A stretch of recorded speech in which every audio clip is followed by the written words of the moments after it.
Gamil Curry here, one of the new owners of the Barkley Marathons. I'm Jeri Robins from Canada, and I'm pretty excited to have teamed up with Gamil Curry and to be presenting the Barkley World Tour coming next year, 2021. Myself and Jeri Robins were able to acquire the event. Statement leaked about 3 years ago. Took us a little bit of time to iron out the details with the current ownership, Lazarus Lake LLC. But yeah, the Ridgeline Outhouse collaboration I think is going to be really great, exciting for the event. We've basically got the premier ultra marathon endurance organizers from the US and from Canada teaming up, combining for the greatest race on the planet. So just super pumped to be taking this thing to the next level. That's essentially what we love to do with events when we acquire them. We acquired the race a few years ago, but negotiations stalled out, and it cost us a lot more than we had anticipated initially. Didn't go great, actually, the negotiations, but it's ours now, and that's all that matters. But yeah, we're going to bring some changes to the race. One of the most exciting pieces to come in the next 3 years is the creation of the Barkley World Tour.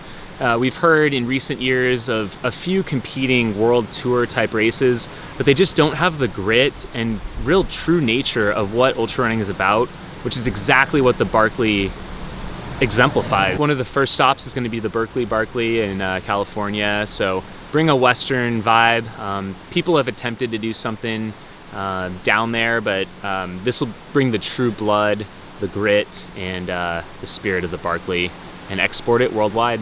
One thing I'm really excited to be bringing to the race, I've been working on this for the last couple of years, is the live tracking element. So every runner is going to be carrying a GPS device with them in their pack. It will live stream to a website that we're building out. It's going to be as good as anything you've seen in the ultra running world. We'll have people on e-bikes following runners when they're out there.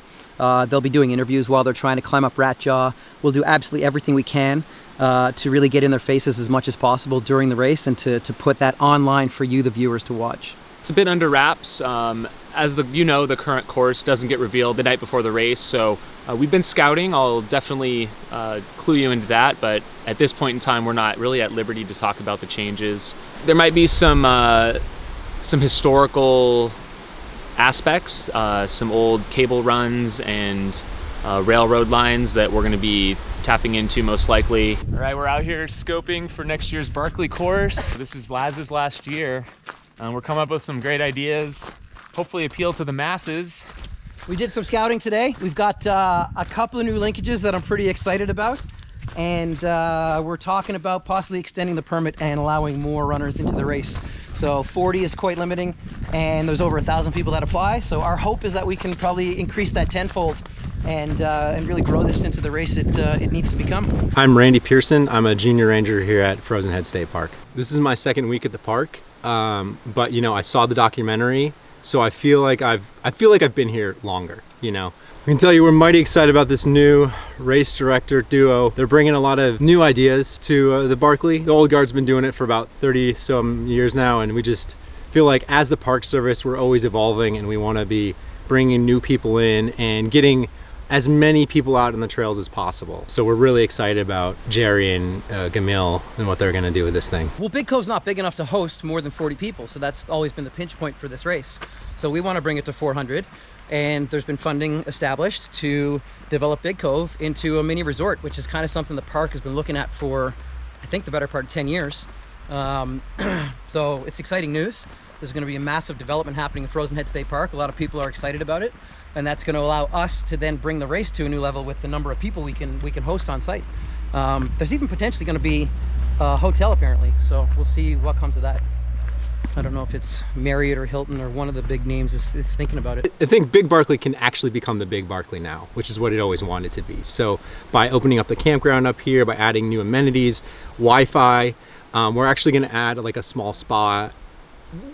We're working out the funds, but there might be a small hot tub that goes in at Big Cove. So we just think that it's going to get more people in and make the Big Barkley, big, which is what it should be. Something else that's changed, the prison has actually been rejuvenated, and they now host concerts there. So what we're looking to do is we're going to bring in live stadium seating, bandstand, and we'll be live streaming the entire event from there, create quite the festival atmosphere. A revenue stream that we're looking to tap into is charging spectators for the race. So nobody will be allowed in the park without paying a head tax, if you will.